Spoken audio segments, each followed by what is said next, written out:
ये तो बिल्कुल पास में हेलो रखनी हेलो पड़ेगी, हेलो हेलो। बहुत पास में रखना पड़ेगा उसे। चलो देखते हैं। ये नाटक समय सार ग्रंथ है और इसमें अपन ये मोक्ष द्वार 9वें नंबर का यहाँ स्वाध्याय में है।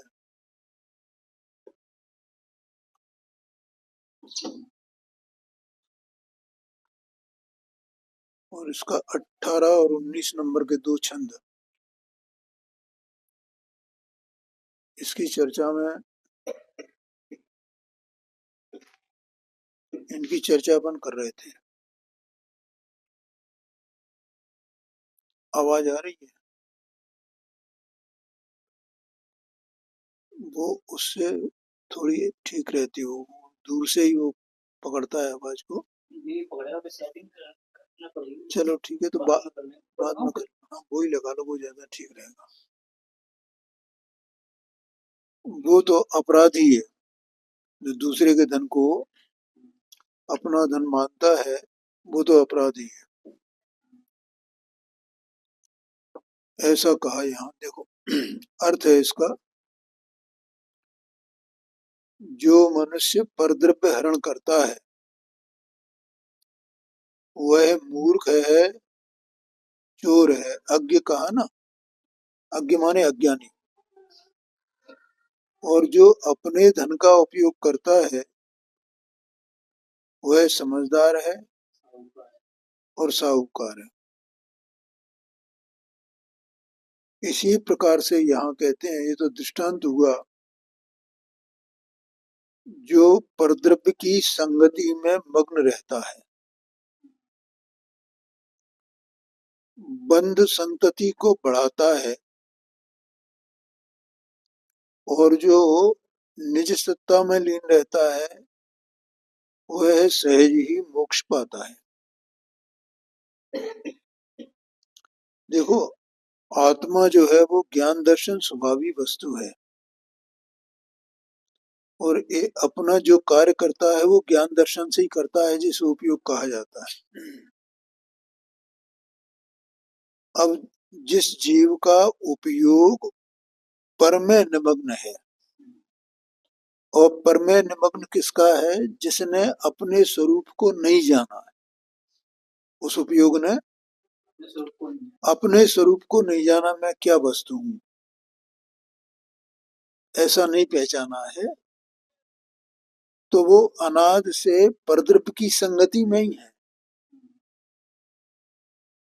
बस मूल बात यह है कि जब तक अपने स्वरूप को नहीं पहचानेगा, अपनी संपदा को नहीं पहचानेगा।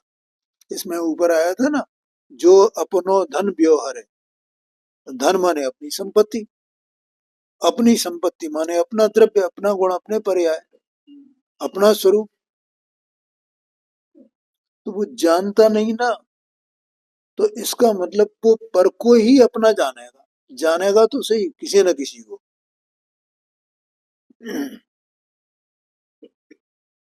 देखो, ये बड़ी भूल हो जाती है लोगों से।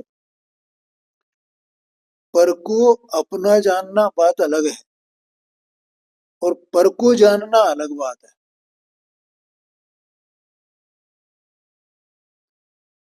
ख्याल में आया कि नहीं? क्योंकि ज्ञान का सबर प्रकाशक स्वभाव है, वो पर को जानता है, तो पर को भी जाने और स्व को भी जाने, इसमें इसमें क्या है? तो कोई एक विद्वान ऐसा कहते हैं, पर को जानना है, पर को जानना है, पर को जानना है। अरे पर को जानने की जो अभिलाषा है, इच्छा है, वो है ही है। पर को जानना है कैसे हो जाएगा? ठीक है। दूसरा, पर का ज्ञान, तो पर का ज्ञान कहने में या पर का जानना कहने में, क्या ज्ञान पर का हो गया? ज्ञान तो अपना ही रहा है ना। तो पर के जानने में ज्ञान पर का नहीं हो गया है, ज्ञान तो अपना ही रहा है, ज्ञान तो ज्ञान का ही रहा है। आया कि नहीं आया ज्ञान? देखो, ज्ञान को ज्ञान स्व का है या पर का है, ये दो अपेक्षाओं से कहा जाता है। एक विषय विषयी की अपेक्षा से और एक स्व स्वामी संबंध की अपेक्षा से। विषय विषयी माने ज्ञान तो विषयी है और पर उसका विषय है। ठीक है, तो इसका मतलब पर का ज्ञान ऐसा कहा। तो पर का ज्ञान ऐसा कहा तो उसमें विषय विषयी की अपेक्षा है। ठीक है, उसी समय उस ज्ञान को देखें स्व स्वामी संबंध से, तो वो ज्ञान पर का है ही नहीं, वो ज्ञान तो स्व का है। ज्ञान एक ही वस्तु है ना। अब विषय विषय की अपेक्षा से तो ऐसे ही कहा जाएगा, शास्त्र का ज्ञान, इसका ज्ञान, भगवान का ज्ञान, देव शास्त्र गुरु का ज्ञान। ठीक है, और ऐसा कहा जाए तो कहा जाए, कोई बात नहीं है, लोकालोक का ज्ञान तो विषय विषय की अपेक्षा से है, और स्वसामयिक संबंध की अपेक्षा से देखा जाए तो वो ज्ञान किसका है? वो जानने वाले का है, जो जान रहा है उसका ज्ञान है वो तो। ठीक है, तो अब कोई जीव इस प्रकार से देखे तो वो पर का ज्ञान ऐसा कहना और स्व का ज्ञान ऐसा कहना, ये दोनों बातों को बराबर ज्यों का त्यों समझेगा ना, जिसे ये समझ ही नहीं हो तो वो सब ये गड़बड़ी करता है।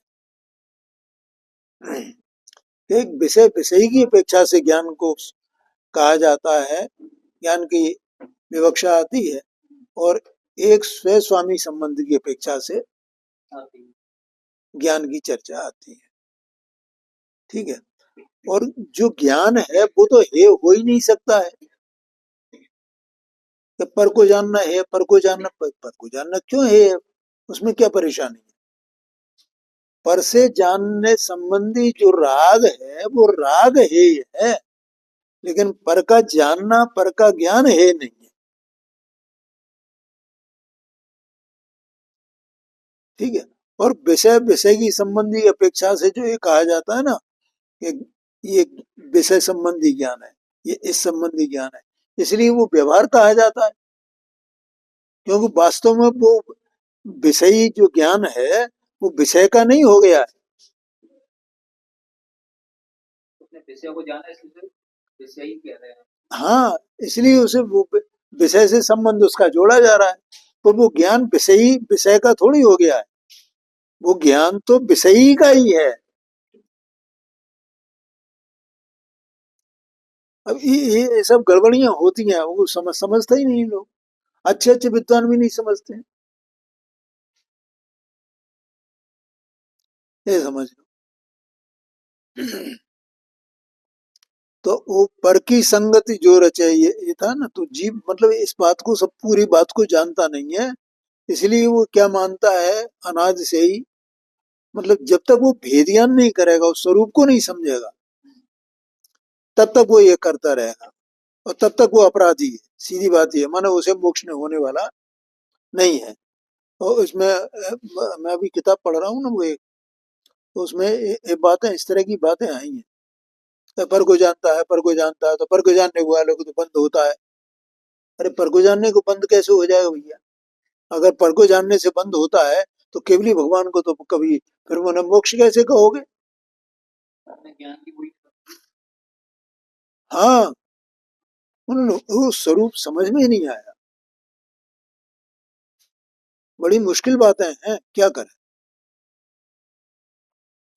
तो परद्रव्य की संगति में मगन रहता है, वह बंद संतति को बढ़ाता है। माने जो जिसने पर को अपना जाना, अपना माना है, देखो, अब पर को अपना जानना, ये पर को जानना वो है नहीं है, पर को अपना जानना ये है। पर को अपना मानना ये है, ये छोड़ने योग्य है। पर को जानना थोड़ी वो है। और जो निज सत्ता में लीन रहता है वह सहज ही मोक्ष पाता है। जो निज सत्ता में रहता है, अपनी सत्ता को जानता है। और देखो ये अपन सुबह शाम जो भी अपन स्वाध्याय करते हैं, अपने मुख से सत्ता की बात सहज ही निकलती ही है कि आत्मा सत्स्वरूप वस्तु है, चेतन स्वभाव है। जब तक हम उस सत्ता को नहीं पकड़ेंगे, सत्ता पर हमारी दृष्टि नहीं आएगी। हाँ, अब मैं उस सत्ता का मतलब जो त्रिकाल वस्तु है उसका नाम सत है। तो आत्मा त्रिकाल है ना। अब वो त्रिकाल है तो मैं ये हूं, तब तब पूरा का पूरा। और एक तो ये हो गया कि मैं त्रिकाल हूं, ठीक है, कभी मेरा अभाव नहीं है। और दूसरा, दूसरे भी हैं, लेकिन दूसरे अपनी सत्ता से हैं और मैं अपनी स्वसत्ता से हूं। उनकी सत्ता मुझ में नहीं है, मेरी सत्ता उनमें नहीं है। दो सत्ताओं के बीच में कोई संबंध है ही नहीं सर्वथा। नास्ति सर्वोपि संबंध परद्रव्य आत्म तत्व। परद्रव्य में और आत्मा में कोई संबंध है ही नहीं, ऐसा कहते हैं।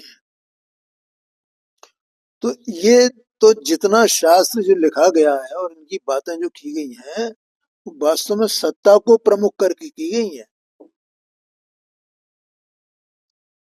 अकेली पर्याय को प्रमुख करके नहीं, गुण को प्रमुख करके नहीं, पूरी सत्ता को प्रमुख करके, मुख्य करके तब ये बातें की गई हैं। तो जो जीव इस बात को पकड़ के बैठता है, पहले इसको समझता है, वो ही इन जो ये शास्त्र हैं उनका जो तात्पर्य है, उनका जो अभिप्राय है ज्ञानियों का, उसको समझ पाता है। और जो पर्याय में ही अटका हुआ है तो वो नहीं समझ पाता। ये बात है। और इसलिए देखो, अब यहाँ पर आगे सत्ता की बात करेंगे, इसका पहले अपन ये अब भावार्थ पढ़ लेते हैं। लोक में प्रवृत्ति है कि जो दूसरे के धन को लेता है, मानो दूसरे के धन पर अपना अधिकार मानता है, उसे अज्ञानी, चोर, डाकू, ठग कहते हैं। वह गुनहगार है और दंडनीय होता है। और जो अपने धन को वर्तता है, अपने ही धन को अपना मानता है, वह महाजन है, माने साहूकार है और समझदार है। उसकी प्रशंसा की जाती है। उसी प्रकार जो जीव द्रव्य, जो जीव परद्रव्य अर्थात शरीर व शरीर के संबंधी चेतन अचेतन पदार्थों को अपना मानता है, शरीर से संबंधी माने शरीर को अपना माने, परद्रव्य को अपना माने, ठीक है, माने उसमें अपनी सत्ता को देखे, उसमें अपनापन करे, मानेगा, अपनापन जानेगा, अपनेपन का आचरण करेगा। ये तीन बातें लगा लो। शरीर में या शरीर से संबंधित जो भी दूसरे पदार्थ हैं, चेतन अचेतन सभी, क्योंकि शरीर के साथ में इनका सबका संबंध है ना, तो उनमें जो अपनापन करता है या उनमें लीन होता है, और लीनता का मतलब यही है, देखो जितने अज्ञानी जीव है ना, वे पर में ही लीन है, ये भी समझ लेना। जो भी अज्ञानी होगा वो पर में लीन है। पर में लीन क्यों है? क्योंकि वो उसी में अपनेपन का आचरण कर रहा है, अपने को उसको अपना जान रहा है, उसे अपनी सत्ता मान रहा है, अपनी सत्ता पने का आचरण उसमें कर रहा है। ये समझ लो, इसका मतलब वो उसमें लीन है ना, क्योंकि उसके ज्ञान में एक क्षण को भी अपनी सत्ता चमकी भी नहीं है। बोलो। हाँ, अनाज से लीन ही है वो, निमग्न है, डूबा हुआ है उसमें। है? ऐसे ये जीव भी पर में लीन है, राग में लीन है, राग में निमग्न है, विकार में लीन है। तो परद्रव्य अर्थात शरीर व शरीर के संबंधी चेतन अचेतन पदार्थों को अपना मानता है। अब उनकी जो जो भी हरकत होगी, उन्हें सबको अपना अपना मानेगा, हर समय हर समय। ये उसका लीनता का प्रमाण है। वह मिथ्यात्वी है और संसार के क्लेश पाता है। और जो निजात्मा को अपना मानता है, उसी का अनुभव करता है। अनुभव करना माने जानना, देखना।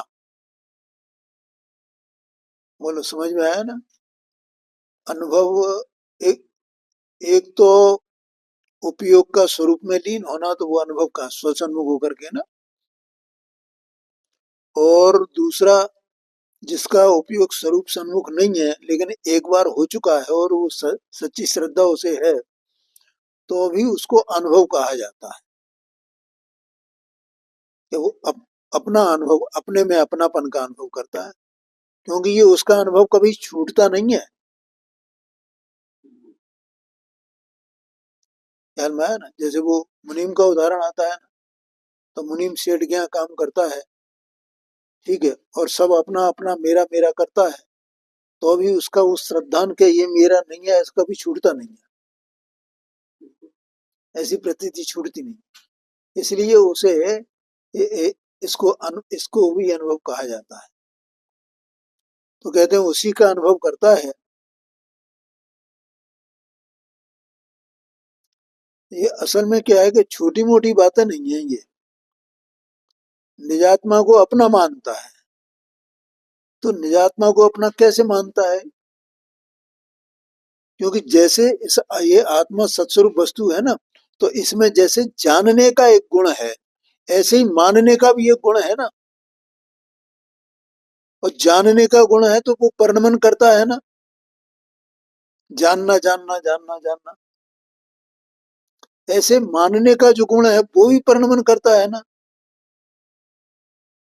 तो जैसे जानने का गुण अपने को जानता है, ऐसा मानने का गुण अपने को आप मानता है। इसका मतलब ये जानना मानना कोई विकल्प रूप नहीं है। इसलिए ऐसा नहीं मानना, नहीं तो वो अज्ञान रह जाएगा फिर। मानता है माने ठीक है साहब, हमने तो मान लिया ना, हम तो अपने आत्मा ही मानते हैं, हम तो अपने को शुद्ध ही मानते हैं। पर तुमने भैया अपना जो आत्मा है, उस आत्मा का जो जानने का गुण है, जो मानने का गुण है, वो आत्मा का कैसा है? और आत्मा मैं ही है। वो उसमें वो आत्मा स्वयं प्रकाशित होता है, और किसी चीज की बाहर की जरूरत है ही नहीं, कोई राग विकल्प की आवश्यकता नहीं है उसमें। ये नहीं जाना है। बोलो, समझ में आया कि नहीं आया? तो इसको यहाँ जानना मानना कहा जाता है। हम वो विकल्प को जानना मानना मानने लगते हैं। ये बड़ी भारी भूलें हैं, क्या करें? इसलिए ये सब शास्त्र पढ़ करके पंडित हो जाते हैं, और फिर वो कुछ भी बातें करते हैं और कुछ पता है नहीं भैया क्या स्वरूप है वस्तु का। कुछ अच्छी बातें कर दी, कुछ उल्टी बातें कर दी, कुछ सीधी बातें कर दी, कुछ शास्त्रीय अनुसार कर दी, कुछ अपने मन से कर दी। अब लोग तो जो शास्त्रानुसार बातें हैं तो अच्छी लगती हैं, तो मानने लगते हैं ठीक है भैया।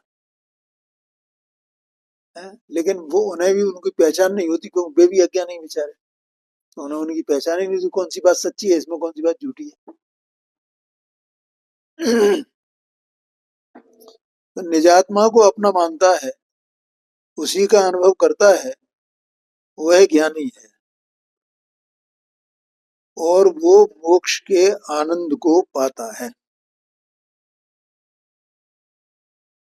माने यहाँ पे केवल इतनी लिखना काफी था, आनंद को पाता है, सुखी होता है। और जो ऐसा नहीं जानता मानता वो सुखी नहीं होता है, क्योंकि वो उसे सम्यक दर्शन ज्ञान होने पर सुख तो उसकी धारा में अंदर में प्रकट हो जाता है। देखो अब यहाँ पर द्रव्य और सत्ता का स्वरूप, तो अभी मैंने सत्ता की बात की ना, और वो जानना मानने की जो बात की, वो जानना मानना भी उसी सत्ता में है ना। वो सत्ता ही उस रूप से परिणमी है ना, कोई दूसरा तो नहीं परिणमा है ना। है? सुबह इसकी बात आई थी, वो प्राप्त करता है किसको? प्राप्त। तो अब वो जब तक सत्ता का ज्ञान नहीं होगा तब तक ये भी पता नहीं चलेगा कि किसको प्राप्त करता है। क्यों? हमारी अज्ञानता में हम प्राप्त करना माने क्या, त्यागना माने क्या, तो हम ये परद्रव्य संबंधी सब ये मानते रहते हैं ना, कि ये ग्रहण हो गया, ये त्याग हो गया, फलाना हो गया। पर वो जीव अंदर में जो सत्स्वरूप वस्तु है, वो सत्स्वरूप वस्तु किसको प्राप्त करती है? कि बाहर में किसी को प्राप्त करेगी? वो अपने ही परिणाम को प्राप्त करती है, अपने ही परिणाम को ग्रहण करती है, और किसी दूसरी चीज को छूती भी नहीं है। तो इस प्रकार से हम, जब तक हमें सत्ता का महत्व नहीं आएगा तब तक ये सब बातें हमें स्पष्ट नहीं होंगी, और भूल हमारी पड़ी रहेगी। मैंने कहा ना विकल्प रूप, ये विकल्प रूप परिणमा ना। देखो देह मन वाणी तो विकल्प रूप परिणमते नहीं भैया, राग रूप कहें, विकल्प रूप कहें,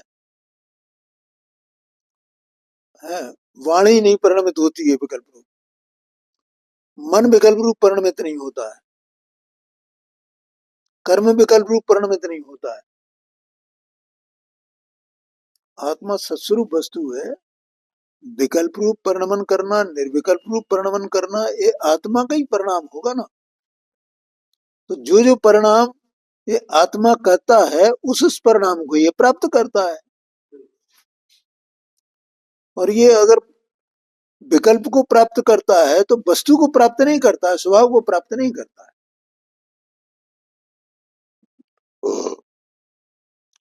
तो इसलिए सत्ता का निर्णय, सत्ता का स्वरूप पहले पता होना चाहिए। इसलिए पंडित जी साहब यहाँ पर सत्ता की बात करते हैं। देखो आप, द्रव्य और सत्ता का स्वरूप। 20 नंबर का छंदबन पढ़ते हैं पहले। उपजे विनस थिर रहे, ये तो वस्तु बखान, जो मर्यादा वस्तु की सो सत्ता। ये अपन ने ये बहुत ही बढ़िया काम किया है कि अपन ने प्रवचन सार जी ग्रंथ पढ़ा है, और ये बातें अपनी बिल्कुल पकड़ में हैं। वस्तु क्या है कि उपजे बिन से थिर रहे, वो वस्तु है। वो वस्तु का विवरण इतना ही है। उपजती है, विनष्टि है, और थिर रहती है, ज्यों की त्यों रहती है। और ज्यों की त्यों रहती रहती हुई, ज्यों की त्यों रहती हुई, वो अपने में ही, अपनी सत्ता में ही वो उपजती है और विनष्टि है, मानो उत्पाद व्यय को करती है। ये हमेशा चल रहा है, इस शरीर में भी ये चल रहा है। इस शरीर भी उपजे विनिश्चय थिर रहे पुद्गल है ना। जो भी सत्ता स्वरूप वस्तु है वो उसका स्वरूप यही है। बस वस्तु ये है, वस्तु इतनी है, जो मर्यादा वस्तु की सो सत्ता परवान। और वस्तु की बस वो जो सत्ता है, वो जो मर्यादा है, वो उसकी ऐसी सत्ता प्रमाण है। परवान माने प्रमाण। ख्याल में आया कि नहीं आया? मानो उसकी सत्ता के भीतर ही सब कुछ है, उसकी सत्ता के बाहर कुछ भी नहीं है। राग द्वेष भी होते हैं तो आत्मा की सत्ता के अंदर होते हैं, बाहर नहीं होते हैं। ठीक है। शरीर की जो क्रिया होती है वो शरीर पुद्गल के सत्ता के भीतर होती है, पुद्गल की सत्ता के बाहर कुछ भी नहीं है। और एक सत्ता दूसरी सत्ता को स्पर्श करती नहीं है। बिल्कुल मूल बात तो वहीं से है। देखो, ये अपने यहाँ जो जिनवाणी की बात आती है ना, जिनवाणी का क्या स्वरूप है, पंडित साहब ने मोक्षमा प्रकाशक में लिखा है।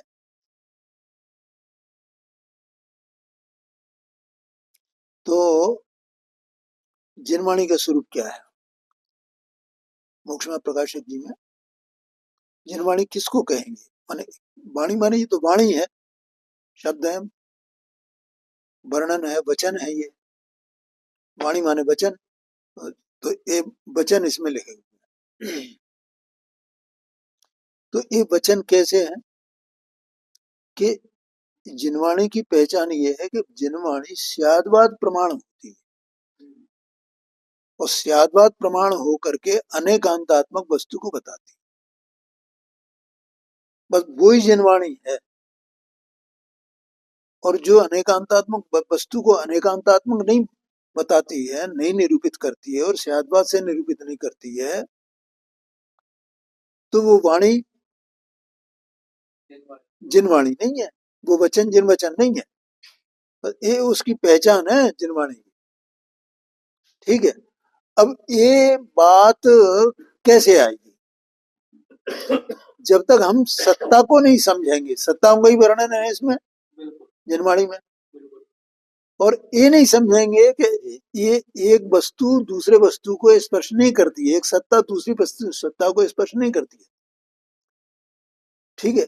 ये बात बिल्कुल मुख्य करके इसमें जिनवाणी में ये जिन वचन आए, वस्तु स्वरूप आया है। समझ में आया ना मुझे क्या कहना है? इसका मतलब एक सत्ता दूसरी की सत्ता का कोई संबंध नहीं है। एक सत्ता का जो कुछ भी है वो उसके भीतर ही है, उसके बाहर कुछ भी नहीं है। ये अनेकांत हो गया इसमें। ये वचन जो बोला गया ये स्यादवाद में वचन है ये। ऐसा ये स्यादवाद हो गया इसमें। मैं कौन हूं, मैं कौन नहीं हूं, इसमें स्यादवाद हो गया। बहुत सरल बातें हैं, लेकिन जीव समझते ही नहीं है।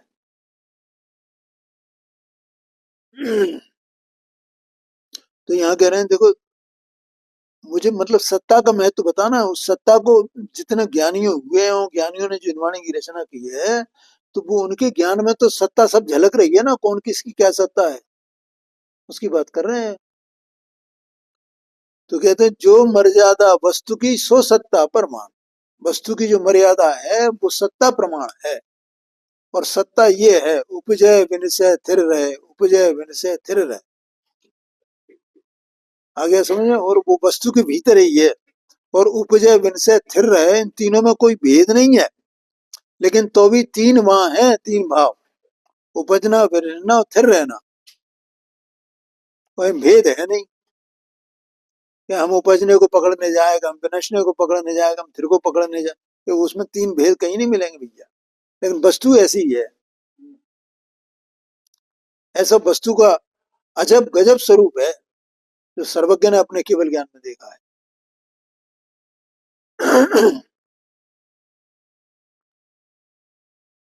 अब यह अर्थ कहते हैं देखो, जो पर्यायों से उत्पन्न और नष्ट होता है, देखो आ गया, पर्यायों से उत्पन्न और नष्ट होता है,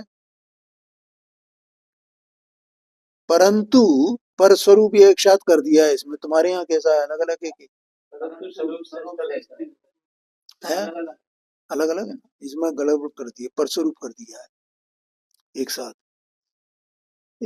देखो ये जो इसकी चेक करते हैं ना, जो संपादन करने वाले होते हैं,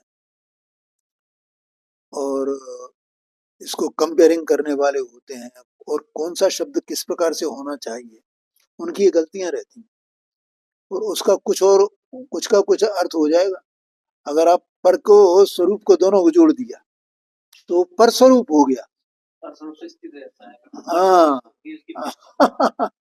अब जब पर अलग आना चाहिए, पर माने लेकिन, किंतु, किंतु स्वरूप से स्थिर रहता है, क्योंकि उसका अभाव नहीं होता है। तो देखो, स्वरूप दो प्रकार से कहा जाता है भैया। अभी मैंने कौन सी बात बताई थी दो प्रकार से? ज्ञान की बात बताई थी ना शुरू में। ज्ञान को दो प्रकार से कहा जाता है, एक विषय विषयी की अपेक्षा से, एक स्वस्वामी संबंध की अपेक्षा से।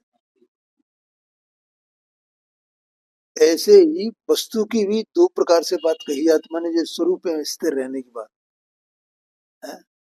कैसे? कि एक तो उत्पाद व द्रव्य जो स्वरूप है ना वस्तु का, तो वो त्रिकाल है ना ऐसा स्वरूप।